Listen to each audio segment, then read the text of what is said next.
haram hukumnya masuk ke rumah ibadah orang lain. Saya tak nonton film ini sampai habis, baru menengok trailernya. Tapi di dalam itu yang bisa saya komentari, pertama masuk ke rumah ibadah. Karena Nabi tak mau masuk ke dalam tempat fihi surah wat tamathil, kalau di dalam itu ada patung berhala. Maka dalam Islam mazhab Syafi'i mengharamkan masuk ke dalam rumah ibadah di dalamnya ada berhala. Mazhab Syafi'i. Kita pakai mazhab apa? Mazhab Syafi'i. Di masa tahun 1330 Hijrah berkembang itu, Kiai Haji Hasyim Asy'ari memberikan fatwa tidak boleh ikut-ikutan masuk ke gereja. Bahkan beliau menghukumi siapa yang ikut ke sana mizayyim, bahkan sekedar mengenakan simbol-simbol, pakai topi dan sebagainya, fahuwa kafir, maka ikut dalam kekafiran mereka. Man tasyabaha biqaumin fahuwa minhum. Itu keluar fatwa. Ya. Hati-hati Bapak Ibu sekalian, hati-hati ya. Ini tidak mudah. Nah, yang jadi persoalan sekarang, kok bisa sekarang semakin berkembang? Ya. Saya nggak bisa memahami itu. Mohon maaf, saya tidak bisa memahami sampai hari ini. Kok bisa adzan berkumandang di tempat ibadah orang lain? Buka puasa di tempat ibadah orang lain, ngapain? Pantasan orang-orang singgah di masjid habis, ininya habis, dibawa ke tempat ibadah agama lain. Salawatan di tempat ibadah agama lain, kan kacau seperti itu. Ya. Itu nggak tepat ya, itu tidak tepat. Teman-teman, di video ini saya ingin membahas sesuatu yang berkaitan dengan video yang kemarin, dimana ketika saya membahas sesuatu yang berkaitan dengan gereja. Yang pertama, saya ingin meluruskan sesuatu yang mungkin ini bisa menjadi salah paham, ya, dimana ketika saya melihat beberapa komentar ada yang demikian. Tidak mengurangi rasa hormat, saya mengucapkan minta maaf yang sebesar-besarnya jika ada kalimat yang salah dan penyampaian yang kurang tepat. Yang pertama, ketika saya mengucapkan bahwa tidak boleh seorang muslim masuk ke suatu gereja atau haram, memang ada beberapa ulama yang berbeda pendapat dengan hal ini. Namun semuanya mengarah ke hal yang sama, yaitu antara makruh dan mubah. Bahkan ada yang mengharamkan.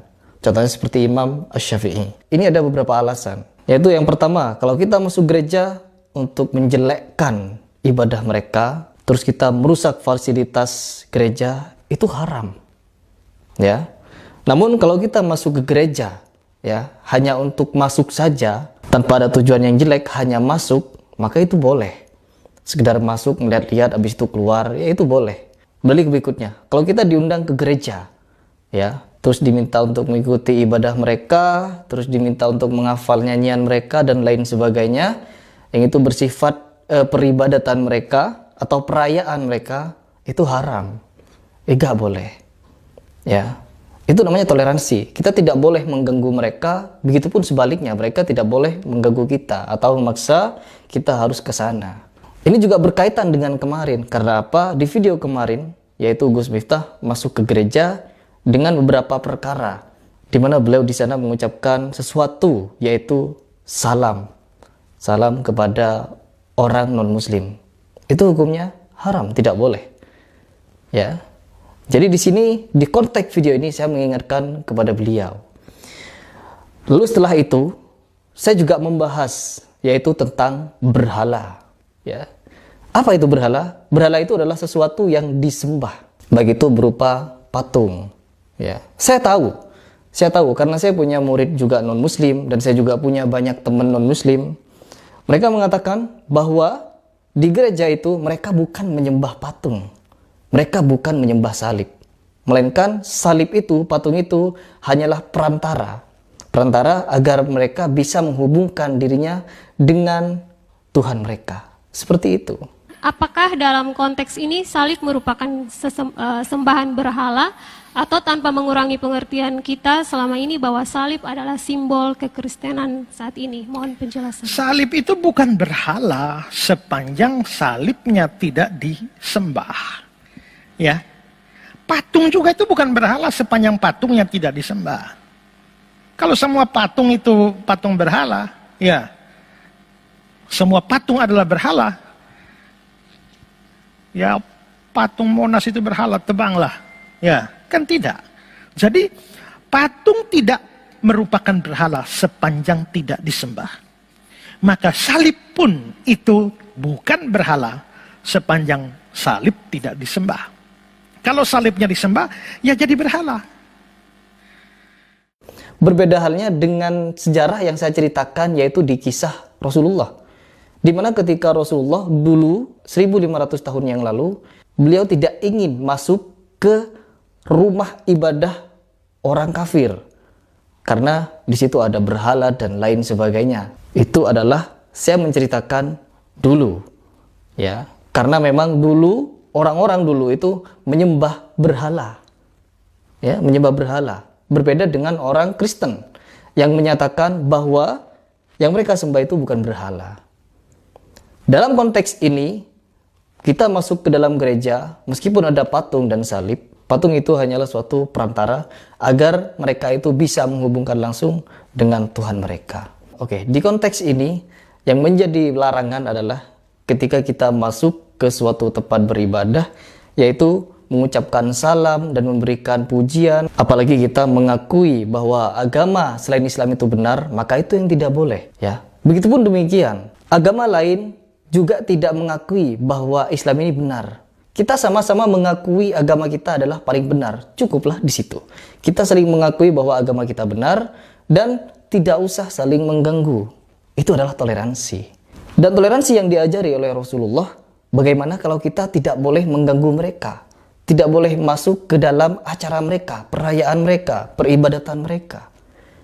Seperti itu. Kita tidak boleh. Ini sudah sangat jelas dan gamblang bahwa para ulama kita sepakat di dalam konteks perayaan, peribadatan, dan juga ritual-ritual keagamaan, kita tidak boleh masuk ke dalam rumah ibadah orang non-muslim.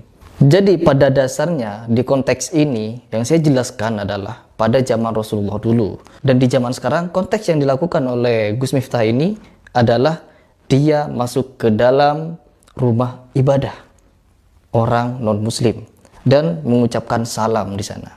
Itu yang tidak boleh dan itu juga haram hukumnya.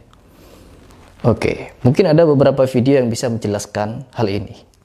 Seperti ini. Ini tadi kemarin ada video orang yang bernamanya Agus Miftah. Ini dia bikin puisi di mana? Di gereja. Di belakangnya atau di atasnya ada salibnya. Dia mengatakan apa? Di saat aku memegang tasbih, kau memegang salib. Aku ke Istiqlal, kau ke katedral, ya. Dan ini namanya Islam Nusantara, ya. Kalau saya Islam di Nusantara yang baik, ya kita pertahankan seperti sowan-sowan kepada apa? Kepada siapa? Orang tua, ya, Idul Fitri. Kalau yang di gereja, ya, orang Islam di gereja itu Islam Nusantara, Islamnya Said Akil itu, ya. Kesannya adalah nggak apa-apa, ke gereja nggak apa-apa, ada salibnya di atasnya nggak apa-apa. Inilah kesan-kesan yang membenarkan kekufuran, kesyirikan. Katanya Miftah, kami memanggil Allah, mereka memanggil apa? Yesus Kristus hanya masalah nama. Tuhannya berarti sama. Maksudnya kan? Na'udzubillah men. Jelas nggak bisa sama, ya. Nama itu sudah apa namanya? Menurut Ahlussunnah as-salaf itu al-ismu ainul musamma, nama tapi musamanya beda, nggak bisa, Pak. Al-musamma apa? Al-ismu ainul musamma. Jadi kalau memanggil Yesus Kristus sebagai Tuhan, ya memang Tuhannya Yesus Kristus. Na'udzubillah min. Laqad kafara alladziina qalu innallaha huwal masih ibnu Maryam. Ada lagi laqad kafara alladziina qalu innallaha salisu salasa. Itu kufur. Dan dia mengucapkan salam lagi, assalamualaikum warahmatullahi di tempatnya kufur itu nggak boleh itu. Mengatakan salam juga nggak boleh karena meniru mereka. Jadi masuk gereja kalau dengan pakaian mereka di saat acara ritual mereka itu kufur ya. Tapi kalau nggak pakaian mereka itu ya haram, kelas berat. Sekarang mengucapkan salam pakai salam mereka, tasyabbuh haram. Kita mengucapkan assalamualaikum warahmatullahi wabarakatuh kalau meyakini bahwa mereka mendapatkan rahmat, orang-orang kafir dapat rahmat, itu juga kafir. Orang kafir nggak bisa mendapat rahmat. Umpamanya kalau kita ulus salam, assalamualaikum, nggak boleh warahmatullah, ya, kan? Umpamanya kita itu nggak boleh ya, la tabda'ul yahuda wan nasara bisalam. Kita nggak boleh mendahului mereka dengan ulus salam. Kalau kita di ulus salami, assalamualaikum, masalah mereka mengatakan kita waalaikum gitu aja ya. Ente baik, semoga kalau kamu niat baik, semoga dapat salam dari Allah, artinya semoga kamu akhirnya masuk Islam, gitu maknanya. Waalaikumsalam. Alasan nggak boleh bilang kita mau kamar warahmatullah, itu nggak boleh kepada orang kafir. Nah ini fenomena sekarang ini, pejabat-pejabat, presiden dan lain-lainnya itu ya uluk salam, ya salam sejahtera ya.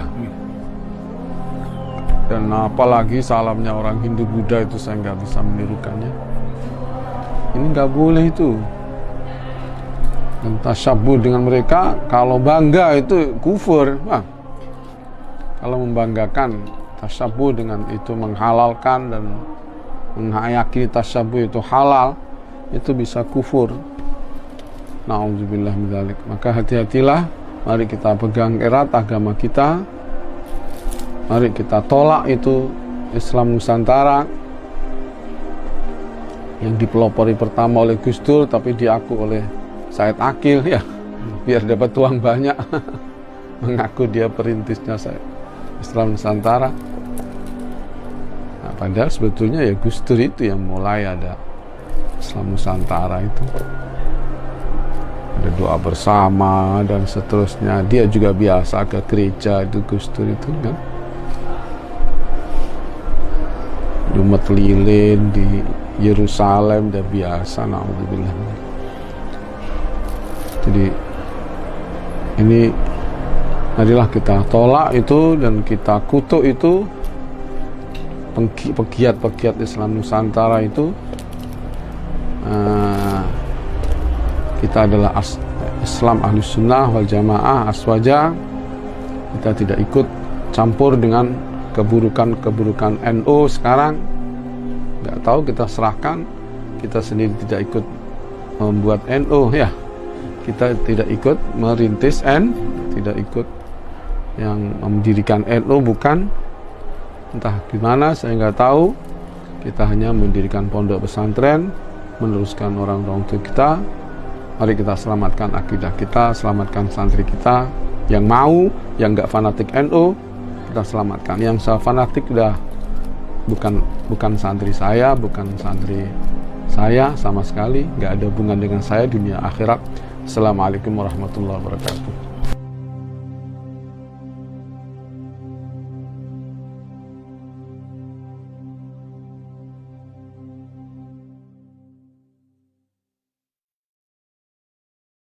Saniki nggih kata ahli sunnah wal jamaah sing ora cetha. Ngakune ya NU. Ngakune ahli sunnah tapi khutbah di gereja. Karena enten tadi wong ora waras kuwi. Jangan ikut-ikut orang seperti itu. Mereka mengaku ahli sunnah, bukan ahli sunnah, itu ahli dolalah niku-niku. Neng gereja ceramah. Ya apa-apa. Dadak luli saya mau masukin orang Islam. Kowe mlebu kafir kowe malahan. Kok masukin orang Islam? Ini mulai terjadi di Indonesia. Orang-orang yang mengaku dia orang-orang hebat, orang-orang liberal, orang-orang yang mengatakan semua agama itu sama. Orang-orang yang mengatakan semua agama itu sama, Tuhannya sama. Loh, kowe nek semua agama sama mlebu Nasrani rong dina ngono lho. Mlebu Hindu rong dina padha. Iki wong-wong sing uteke rusak bisa. Dan itulah orang-orang katanya ahli sunnah. Ini toleransi. Ojo melu-melu. Terutama orang-orang Jawa Timur. Saya ahli sunnah wal jamaah. Saya pula mustasyar NU. Tetapi saat ini banyak orang-orang NU yang otaknya sudah mulai dirusak oleh orang-orang luar. Yang mereka mengatakan semua agama sama. Mereka dakwah di dalam gereja. Bukan dakwah, mereka justru menghina agama Islam di depan orang-orang kafir. Hati-hati. Ini mulai banyak orang-orang yang mengaku NU tapi rusak. Saya tidak peduli dia kiai apa habib ora mudeng. Siapapun yang melakukan seperti itu, ojo dicedai didoi. Mereka penyakit-penyakit yang ada di negeri ini. Mereka yang akan merusak bangsa kita dengan dalil toleransi. Sebenarnya mereka tidak toleransi. Justru mereka menjual agama-agama Islam kepada agama-agama yang lain dengan mencari duit. Tergantung amplop biro. Tadi maulid ini bangkit. Malu kali Kanjeng Nabi. Ngisi-ngisi ini jenengan ngaku umat Rasulullah. Tapi kalau jenengan setiap saat membuat sakit hati Nabi Muhammad. Jangan ngaku umat Rasulullah kalau setiap saat Anda ini cuma mencoreng nama Nabi Muhammad. Islam adalah agama yang benar. Inna dina indallahil Islam. Selain Islam tidak ada yang benar. Kami orang Islam mengatakan bahwa agama hanya satu, Islam. Lain agama bukan agama saya. Lakum dinukum waliyadin. Assalamualaikum warahmatullahi wabarakatuh. Setelah beredarnya orasi kebangsaan saya di sebuah gereja di Jakarta Utara, tepatnya di GBI Penjaringan atas undangan panitia. Saat itu saya hadir bersama Gubernur DKI Jakarta Mas Anies Baswedan, Sekjen PBNU Gus Helmi, dan beberapa tokoh agama, ada FKUP lah di sana. Dan itu atas undangan mereka. Acara yang diberikan kepada saya pun judulnya orasi kebangsaan dalam rangka peresmian GBI, bukan dalam rangka peribadatan. Dicatat, dalam rangka peresmian, bukan dalam rangka peribadatan. Gara-gara itu kemudian saya dihujat banyak netizen dengan mengatakan miftah sesat, miftah kafir, syahadatnya batal, dan lain sebagainya. Gus Miftah marah? Enggak, saya bersyukur, alhamdulillah. Nah, saya kemudian hanya mikir begini. Orang seperti saya yang kebetulan dikasih oleh Allah menjadi orang yang mampu membimbing sekian ratus orang untuk bersyahadat menjadi seorang mu'alaf. Hanya gara-gara video tersebut saya dikatakan kafir. Luar biasa. Itulah dakwah zaman sekarang. Kalau dakwah zaman dulu tugasnya adalah mengislamkan orang kafir, dan dakwah hari ini mengkafir-kafirkan orang Islam. Kemudian ada pertanyaan, apa kemudian landasan atau dalil yang melatar belakangi hadirnya Gus Miftah di acara tersebut, selain tentunya diundang oleh panitia? Oke, akan saya bacakan satu kutipan keterangan dari kitab Mausu'ah Fiqih Kuwait. Kitab ini berisi tentang ensiklopedia persoalan fikih dari berbagai mazhab. Kira-kira begini penjelasannya, tolong disimak. Bismillahirrahmanirrahim. Yara al-Hanafiyah annahu yukrahu lil muslim dukhulil bi'ah wal kanasiyah li'annahu majma'u syayatin la min haisu innahu laisa lahu haqqud dukhul wa dhahaba ba'du syafi'iyah fi ra'yin ila annahu la yajuzu lil muslim dukhuluha illa bi'idhnihim wa dhahaba al-ba'du al-akhar fi ra'yin akhar ila annahu la yahrumu dukhuluha bighairi idnihim wa dhahaba al-hanabilah ila anna lil muslim dukhuli bi'atin wa kanasiyatin wa nahwihima was salata fi dhalika wa Ahmad yukrahu in kana thamma suratun wa qila mutlaqan wa dzakara dhalika fi ri'ayah wa qala fil mustaw'ib wa tasihhu salatul fardi fil kanais wal bi'i ma'al karahah. Wa qala Ibnu Tamim la ba'sa bi dukhulil bi'i wal kanais allati la suwar fiha was salata fiha. Wa qala Ibnu Aqil yukrahu kallati fiha suwarun. Wa haka fil karahah riwayataini. Wa qala fis syarhi la ba'sa bis salati fil kanisiyah an-nadifah. Ruya dzalika an Ibnu Umar wa Abi Musa wa hakau an jamaah. Wa kari Ibnu Abbas wa Malikun as-salata fil kanais li ajlis suar. Nah, di dalam keterangan ini minimal ada 4 perbedaan pendapat ulama tentang masuk gereja bahkan sholat yang ada di dalamnya. Saya pikir saya nggak perlu menerjemahkan karena para netizen terutama yang menghujat saya tentunya lebih alim daripada saya. Jadi saya pikir nggak perlu diterjemahkan, pasti Anda sudah paham. Terima kasih, salam cinta saya kepada semuanya termasuk yang berbeda pendapat dengan saya bahkan yang menghujat saya. Matur nuwun. Assalamualaikum warahmatullahi wabarakatuh.